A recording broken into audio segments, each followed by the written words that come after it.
이번 시간에는 그 인지사건 수사자료표 작성과 관련해서 수사자료표 작성하면 이제 지문을 채취하게 되는데 그 인지사건에 있어가지고 그 일반 그 사법경찰관이 불송치 결정을 하거나 그렇지 않으면 특별사법경찰관이 불기소 의견으로 송치할 때 인지사건에 있어서 그와 같이 송치할 때 과연 그 수사자료표를 작성하고 지문을 채취하는 게 그 적절한지 그거에 대해서 한번 살펴보도록 하겠습니다.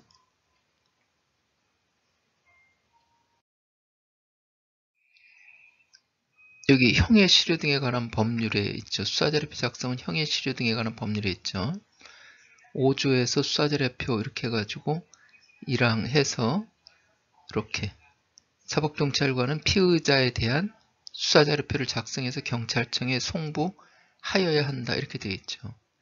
그렇고 단서조항으로 그 수사자료표를 작성하지 않는 경우도 있어요. 단서조항에 어떤 경우냐면은 즉결심판 대상자, 제가 지금 얘기하려고 그러는 거, 말씀드리려고 그러는 건 즉결심판 대상자 요거는 제외하고 여기 보면은 사법경찰관이 수리한 고소 또는 고발 사건 중 불송치 결정 사유에 해당하는 사건의 피의자, 여기에 대해서는 수사자료표를 작성하지 않는다 이런 취지로 되어 있는 거죠.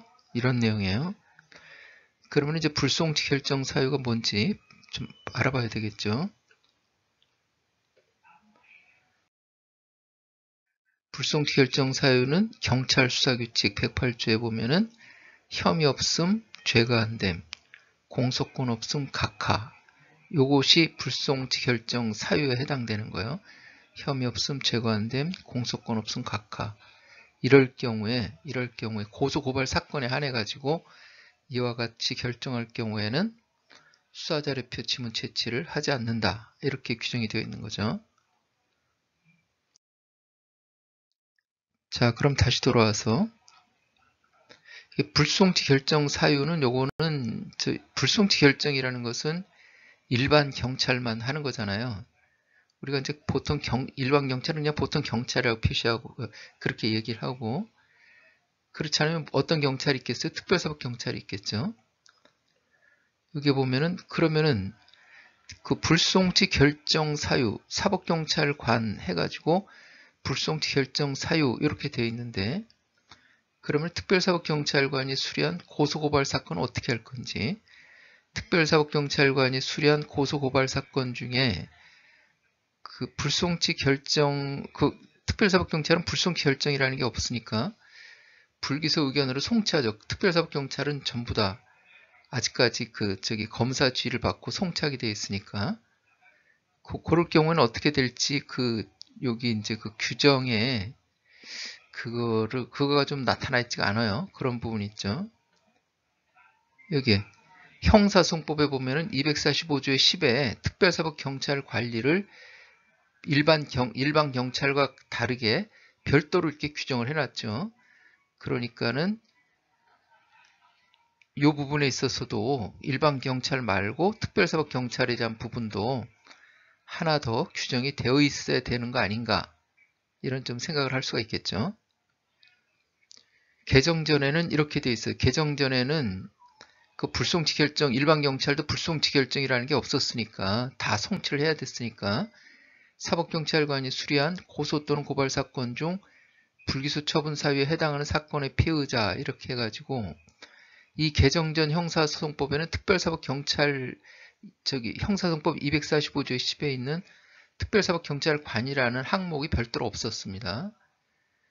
그 사법경찰관이 수리한 고소 또는 고발 사건 중 불기소 처분 사유에 해당하는 사건의 피의자, 이 규정에 특별사법경찰관도 포함된다고 보고, 불기소 처분 사유에 해당할 경우에는 고소고발 사건 중에 특별사법경찰도 수사자료표하고 지문 채취를 하지 않았는데 형사소송법이 개정되고 나서는 불송치 결정이라고 이렇게 표현이 되어 있으니까 특별사법경찰은 어떻게 할 건지 그게 좀 빠져 있는 거 아닌가, 그래서 이것도 보완을 해야 될 거 아닌가, 이런 생각을 좀 할 수가 있겠죠. 자, 그럼 다시 제가 오늘 말씀드리려는 부분은 이걸 말씀드리려고 하는 거예요. 고소 또는 고발 사건 중 불송치 결정 사유에 해당하면은 수사자료표 작성을 하지 않고 지문 채취를 하지 않는데, 그러면 인지사건은 어떻게 하느냐? 인지사건 중에 불송치 결정할 경우, 인지사건 중에 불송치 결정하는 사유에 해당할 경우에 이때는 수사자료표를 작성해야 되겠죠. 왜 그러냐면 여기는 이거 고소사건, 고발사건, 불기소 결정, 불송치 결정 사유에 해당되는 거, 그리고 직결심판 대상자, 이것만 하지 말고, 이것만 수사자료표하고 지문채취 하지 말고 나머지는 전부 다 해야 되는 거니까, 그러면 인지사건은 당연히 해야 되겠죠. 인지사건의 불송치 결정 사유에 해당되는 것도 당연히 수사자료표를 작성을 해야 되는 거겠죠. 지문채취를 해야 되겠죠. 그 고소 고발 사건에 있어 가지고 지문 채취를 하지 않는 거는 형의 실효 등에 관한 법률이 처음에 제정됐을 때부터 그랬던 건 아니에요. 이렇게 보면은 94년도 1월 1일부터 고소 고발 사건의 불기소 그 의견 처분 사유에 해당되는 거는 그때부터 이제 지문 채취를 하지 않았는데, 왜 그랬는지 그때 왜 이걸 개정하게 됐는지 보면은 여기에 고소고발제도의 개선 방안의 일환으로 지문 채취에 따른 국민들의 불쾌감과 거부감을 불식시키기 위해서 이렇게 사법경찰관이 수리한 고소고발 사건 중 불기소 처분에 해당하는 사건의 피의자에 대해서 수사자료표 작성과 지문 채취를 생략하도록 한다. 이때 94년도 1월 1일 날 시행됐습니다. 93년도 12월 10일 날 개정돼 가지고 형의 실효 등에 관한 법률이 고소고발 사건에 있어서 국민들의 불쾌감과 거부감을 불식시킨다. 이렇게 돼 있는 거예요. 그러면은 고소고발 사건에 불기소 사유에 해당되는 거 지문 찍으라 그러면은 국민들의 불쾌감과 거부감을 일으켜가지고 그것을 불식시키려고 하는데, 그럼 인지사건은 어떻게 하냐? 인지사건도 이와 같은 경우에 불기소 처분 사유에 해당할 경우에, 이 당시 이제 불기소 처분 사유니까, 그러면 이때도 마찬가지 인지사건도 불쾌감과 거부감이 있을 거 아니냐. 근데 왜 인지사건을 왜 빼버렸는지 모르겠어요. 이것은 빼버렸는지 그 뒤에 이제 이유가 나오죠. 해서 오히려 인지사건 같은 경우에 불기소 처분 사유에 해당되는데도 지문을 찍으라고 그러면은 국민들의 불쾌감과 거부감은 더 커질 수가 있는 거겠죠. 고소고발 사건이나 당사자 간의 다툼 때문에 발생한 거지만, 인지사건은 수사기관에서 스스로 인지한 건데 그게 불기소 처분 사유에 해당된다면 국민들의 저항이 더 클 거 아니에요. 그럴 때 지문을 채취한다고 그러면 불쾌감, 거부감이 더 강할 텐데 왜 고소고발 사건에 대해서만 이렇게 규정을 해놨는지, 인지사건도 이렇게 수사자료표 작성 그리고 지문 채취 생략을 해야 되는 거 아닌지, 그런 생각이 들 수 있죠. 그래가지고 제가 이 부분에 대해서 이런 취지로 해가지고 국민신문고를 통해서 국민 제안을 했습니다. 인지사건 불송치 결정 피의자의 수사자료표 작성 개선안, 이렇게 해가지고 현황 문제점 개선 방안 기대 효과 해가지고 첨부 파일 참고하라고 그랬는데, 첨부 파일 여기 있는데 이 내용을 간단하게 보면 이렇게 되어 있는 거예요. 여기 보면은 여기 개정 지금 현재 있는 거고, 현재 불송치 결정 사유, 고소고발 불송치 결정 사유인데 제가 개정하자고 한 거는 이제 형사소송법의 사법경찰관하고 특별사법경찰관이 구분되어 있으니까 특별사법경찰관을, 불송치 결정에는 특별사법경찰관이 포함되었다 보기 어려우니까 사법경찰관에 특별사법경찰관을 별도로 표시하고, 이래가지고 사법경찰관 또는 특별사법경찰관이 인지한 사건, 그리고 수리한 고소 또는 고발 사건 중 불송치 결정 내지 불기소 의견 송치 사유에 해당하는 사건의 피의자에 대해서는 이렇게 수사자료표 작성을 하지 않는 걸로, 이런 식으로 이제 개정 이렇게 했으면 좋겠다는 개인 의견을 이렇게 국민신문고를 통해서 제안한 거죠. 저 국민신문고에 보면은 국민 제안이라는 그러한 난이 있습니다. 거기다 이제 이렇게 게시를 했어요.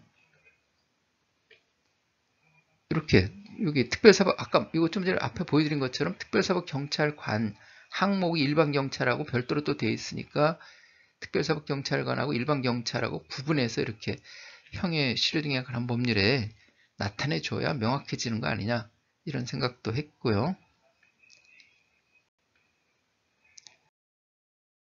그런데 법무부에서는 저 2011년 10월 19일 이게 작년에 10월 달에 이렇게 한 거죠. 해가지고 이렇게 해서 이제 법무부에서 이렇게 회신이 왔습니다. 법무부에서 이런 식으로 이제 회신이 왔는데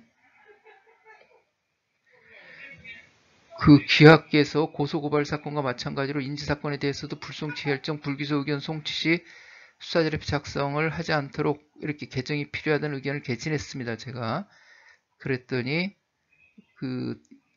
요런 이제 현행 이러한 규정을 들면서 무분별한 고소고발에 의하여 입건되어 불송치 또는 불기소되는 사건과는 달리 인지에 의한 입건은 그 남용을 방지하기 위하여 범죄 혐의가 있다고 인정될 때로 한정되므로 이를 동일하게 볼지 여부는 신중하게 검토해야 할 문제로 사례됩니다. 이렇게 되어 있습니다. 어떤 의미냐면은 요걸 좀 크게 보면은 요걸 보면은 인지에 의한 입건은 그 남용을 방지하기 위하여 범죄 혐의가 있다고 인정될 때로 한정된다 그래가지고 인지사건은 혐의가 있을 때만 인지하라는 거예요. 혐의가 있을 때만 인지한다. 그러니까는 그 인지사건에 있어서는 혐의가 있을 때만 인지하기 때문에 당연히 수사자료표는 작성, 지문 채취해야 되는 거고 수사자료표 작성과 지문 채취를 하지 않을 그러한 사유가 발생하지 않는다. 즉 인지사건은 혐의가 있다고 인정될 때만 인지하므로 불송치 결정이라든지 불기소 처분 사유가 발생하지 않는다. 이런 취지로 지금 돼 있는 거죠. 그러니까 인지의 의미가 그렇다는 거예요. 인지라는 것은 혐의가 있을 때만 인지하는 거기 때문에 불송치 결정, 불기소 처분 사유는 그때는 인지하면 안 된다는 거죠. 그러면 이제 수사자료표 작성할 필요가 없는 거죠. 그렇게 하면 말이 맞죠, 이게. 그런데 이게 현실하고 좀 안 맞는 게 있어요. 그렇기 때문에 인지사건에서도 불송치 결정, 불기소 처분 사유, 불기소 의견으로 송치하고 이런 거 발생하잖아요. 그래서 그렇기 때문에 지금 제가 이런 건의를 했던 건데 여기 보면은 인지에 의한 입건은 그 남용을 방지하기 위하여 범죄 혐의가 있다고 인정될 때 한정되므로 이렇게 제가 이 표현을 그대로 이렇게 옮겨 놓은 거예요. 그런데 특별사법경찰관리 수사준칙 19조 수사의 개시에는 뭐라고 되어 있냐면은 즉시 입건해야 된다는 특별사법경찰관은 당 갖고 어느 하나 해당할 때는 즉시 입건해라. 피혐의자 수사기관 출석조사 시에 즉시 입건해라. 피의자 신문조서 작성했을 때 즉시 입건하라. 이렇게 되어 있습니다. 해가지고 우리가 예를 들어가지고 산지관리법 위반 사건에서 어디서 산지를 불법 전용했다는 신고를 받고 그 혐의자가 있을 거 아니에요. 신고했을 때 어떤 혐의자를 댈 수도 있고 해가지고 혐의자에 대해서 신고받고 이렇게 뭐 실황조사도 하고 그래서 그 혐의자에 대해서 그 출석해서 조사를 했는데 결국에 이 사람이 혐의가 없다든지 아니면은 공소시효가 지났다든지 그러면은 그게 불송치 결정이라든지 불기소 처분 사유에 해당되는 건데도 불구하고 즉시 입건하라 이렇게 되어 있습니다. 즉시 입건하라. 요 답변하고는 좀 상치되는 거죠. 그리고 피의자 신문조서 작성했는데 보니까 혐의가 없다. 그래도 무조건 즉시 입건해야 돼요. 특별사법경찰관리 수사준칙에 의하면 이러한 규정은 검찰 사건 사무규칙이라든지 경찰 수사규칙이라든지 다른 규칙에도 있어요. 이런 규칙에도 있습니다. 해가지고 그러니까는 인지는 범죄 혐의가 있다고 인정될 때만 해야 되는데 실무상으로는 이러한 수사준칙이라든지 실무상으로는 그렇게 되지 못하고 이렇게 공소시효가 지났다든지 혐의가 없다든지 그렇게 되더라도 입건을 해야 되는 그런 상황에 처해 있다. 이렇게 말씀을 드릴 수 있습니다. 그래가지고 불기소 처분 사유에 해당하더라도 입건해야 되는 거예요. 이 준칙으로 따져보면은 그렇게 실제 또 수사지가 그렇게 내려오기도 하고요. 그런데 의무보험 미가입 운행 사건이라든지 불법 산지 전용 사건이라든지 대표적인 예를 들어서 이런데 다른 사건들도 있겠죠.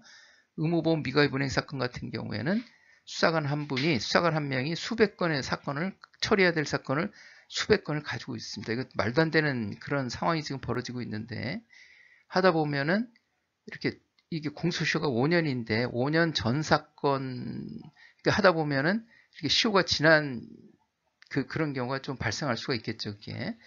그렇더라도 요 수사준 측에 따르면 만일에 이제 그런 사람들을 불러 조사했다면은 송치를 해야 되는 거고, 또 불러서 조사했는데 의무보험 미가입 같은 경우에 그 명의자라든지 그 혐의가 있어가지고 불러서 추궁을 했더니 뭐 다른 이유를 댄다든지 그래가지고 그 사람에 대해서 그 혐의가 없다고 이렇게 의견으로 송치해야 될 때, 그때도 무조건 인지해서 입건하라는 거예요. 그럴 경우에도 지문을 찍어야 되겠죠. 그 혐의가 없더라도, 공소시효가 지났다든지 혐의가 없는 걸 밝혀졌더라도 지문을 찍어라. 이러면 이제 이 사람들이 반발하겠죠. 아, 나는 혐의가 없는데, 사실 나 그 사건하고 관계가 없는데 내가 왜 지문을 찍어야 되느냐. 민원이 발생한단 말이에요. 그러니까 특별사법경찰 같은 경우에 그것 때문에 굉장히 좀 힘들어하는 그런 상황이 발생할 수가 있겠죠. 이 지문을 찍어야, 인지사건 같은 게 지문을 찍어야 불기소 처분 사유에 해당하더라도 지문을 찍어야 검찰에 송치를 할 수 있는데, 민원인 반발하고 그러면은 그걸 찍지 못하는 그러한, 그러니까 사건 처리가 지연되고 이러지도 못하고 저러지도 못하는 그러한 상황에 처할 수가 있겠다. 이렇게 말씀을 드립니다. 그렇게 해서 인지사건은 인지사건도 수사 결과 부득이하게 불송치 결정 또는 불기소 의견 송치 사유에 해당할 경우, 불기소 처분 사유에 해당할 경우에 고소고발과 같이 수사자료 작성 및 지문 채취를 생략해야 하는 것이 아닌지, 그렇게 좀 생각해 볼 수가 있겠죠. 그러면 장점은 뭐냐? 사건을 신속 처리하고, 불기소 처분 사유, 지금 공소시효 지난 사건에 대해서 연락도 잘 되지 않고 그러는데, 이것을 조사하고 난 뒤로 연락도 잘 안 되는 거였는데, 이것을 송치하려면 이제 지문을 찍어야 한다든지, 그 지문 찍는 것 때문에 그 사건 처리가 지연되고 또 민원이 발생하고 그렇게 해야 되는데, 이제 그 장점으로는 요거 생략하면서 사건 신속하게 처리할 수 있고 민원 발생 방지할 수 있고, 어떻게 보면은 피의자 인권도 보호할 수 있는 거 아니냐, 이렇게. 나는 그 해당 사안이 없는데 지문을 찍어서 국가에서 관리한다는 그 자체가 어떻게 피의자 입장에서 보면은 나는 인권 침해 당하고 있는 거 아니야? 그런 생각이 들 수가 있겠죠. 그래서 이것을 생략해야 되는 거 아니냐? 단점은 뭐가 있느냐? 이것을 생략함으로써 단점은 뭐가 있는지, 그거는 잘 생각이 떠오르진 않는데, 아무튼 단점이 있을 수도 있겠죠. 그렇지만은 단점보다는 장점이 더 눈에 띄는 거 아닌가, 그런 생각을 해볼 수가 있겠습니다. 자, 그러면 이번 시간에는 그 인지사건이 있어가지고 그 불기소 송치 결정 사유라든지 불기소 처분 사유에 해당할 경우에도 그 수사자료표를 작성하고 지문 채취를 해야 되는지, 고소고발 사건처럼 이것도 생략해야 되는 건 아닌지, 그 부분에 대해서 살펴봤습니다. 그럼 이만 마치도록 하겠습니다. 수고하셨습니다. 감사합니다.